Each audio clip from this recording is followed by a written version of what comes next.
So today's the big day. I've told you several days now that we're going to start incubating some eggs. I've got 17 eggs so far. The incubator can hold 22. So I will get 5 more eggs today, and then that'll be what we need to fill the incubator. So right now what I'm doing is I'm letting the incubator warm up. You're supposed to let it warm up for 4 hours and get the humidity correct. So you're supposed to have 99.5 degrees and 57, or well, about 55% humidity. This thing's all self-controlled. It takes care of everything. It's got a timer that turns the eggs. It even has a candler. So you can take the egg and set it up here and see if there's a chicken in there. I thought that was kind of neat. These are the potential chickens. Now all the reviews on this incubator said that they had a 100% success rate with this. Well, at least all the ones I read. So I'm pretty excited. Even if we get, 15 of them, that'd be great. 22 would be awesome. Now these are going to be meat birds. We're going to treat them as meat birds. We're going to raise them for 12 to 14 weeks, and then we'll butcher them. Now these guys here, or actually these girls here, they'll be able to go outside in 3 weeks. That's when the incubation will be done, in 3 weeks. So they'll go outside at that time. It should be warm enough by then for them. They'll be several weeks old. I don't know, maybe a couple months old by then. So I haven't done the math. Now you'll see that they have dumped all their food out. They've been using 1 quart of food per day. They just dump it out. One of them is actually dust bathing in it. So I took the food out today. I'm going to let them clean up the cage a little bit, eat all that off the floor, and then I'm going to clean the cage maybe tomorrow. It's just a lot of wasted food. I mean, it's all over the place. They've scraped it outside the cage. It's on the floor. So it's a real mess. I just don't want to waste that much food. I don't believe the other chickens wasted this much food. I mean, they all waste food. They all dump it around a little bit, but this is a huge waste. 2 little birds eating 1 quart of food every day. Well, wasting 1 quart of food.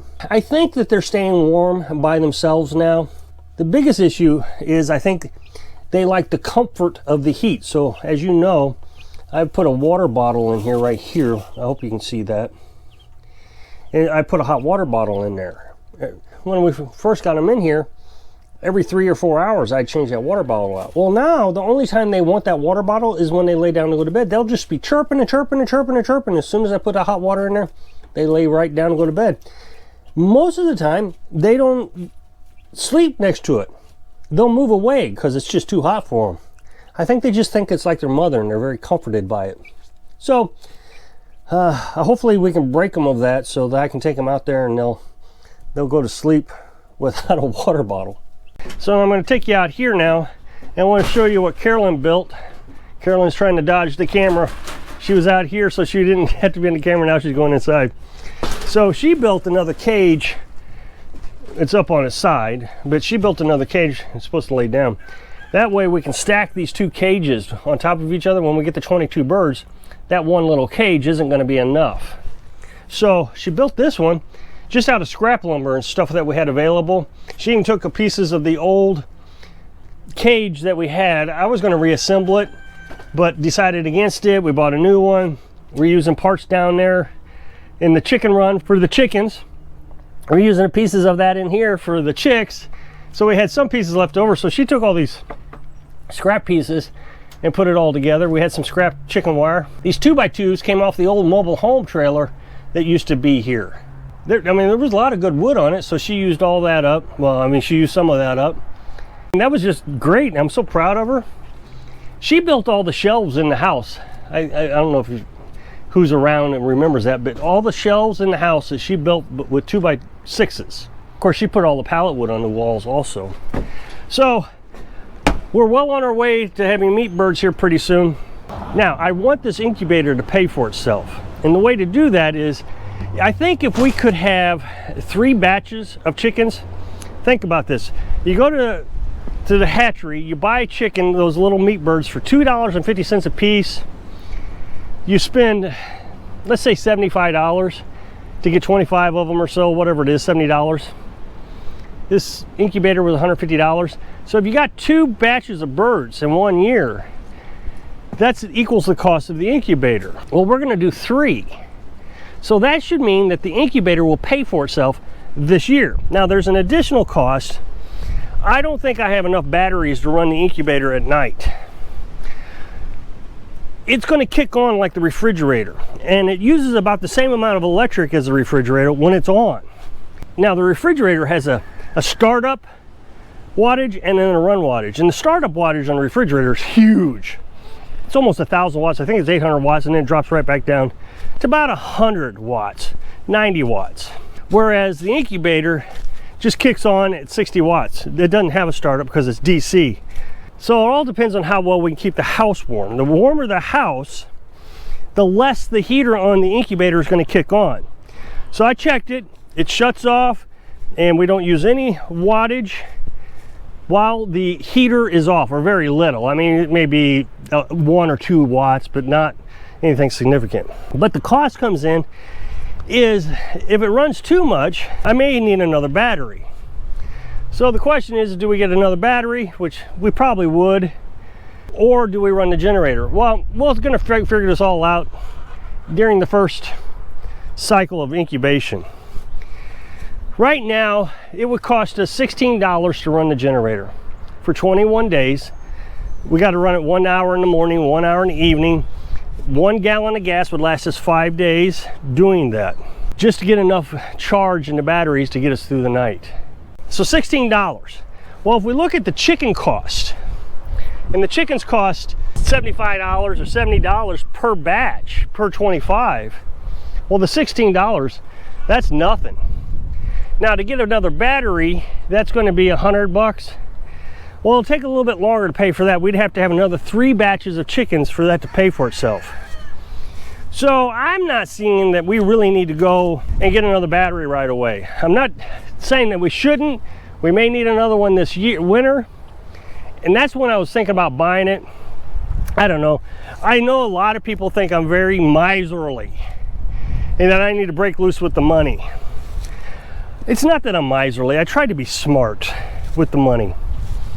For example, Carolyn used a bunch of scrap lumber and built a cage. That's, in my mind, smart. But then when it was time to buy something important and something that worked, we bought the incubator. Well, I got a lot of criticism for that as well. A lot of people said I should have built the incubator. Well, I'm just, for some reason, of the reverse thinking. I wanted a good quality incubator so I didn't lose a lot of eggs. But then when it's something that's not that important, like a cage, well, that doesn't look very nice. You need to start having some pride in your work. Well, I don't need anything nice, I just need something functional. I say this a lot. When you think the whole world is crazy, maybe it's you. In these particular cases, I think, man, are these people crazy? Well, maybe it's me. Maybe I have the wrong thinking. I'm not all that worried about how great something looks. And I know this is a troll. I absolutely know it is. I know where he comes from. I know where he lives. He's a troll. But he likes to criticize my chicken run. Thinks that it looks terrible and I need to do something different. Well, it's functional. And it works great. Easy to assemble, easy to disassemble, easy to move around. If I wanted to get rid of it, I could take all the fencing off. I could sell the canopies, the tents. I think it's a great setup. Very functional. I know a lot of people who have mentioned that you could use a trampoline cage, put fencing around it. That's another easy, simple solution to a chicken run. But then you get these folks who think that you're supposed to spend thousands of dollars for a $10 problem. And I see this a lot.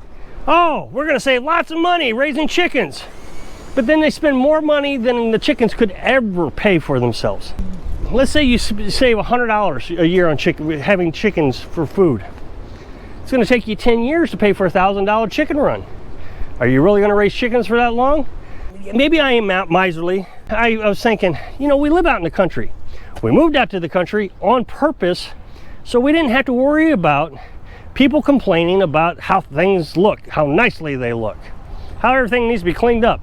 I know that a lot of people want to get in their vans or RVs and travel the national forest all throughout the country so they can see beautiful woods like this. But then they come to my channel and say, take some pride in yourself.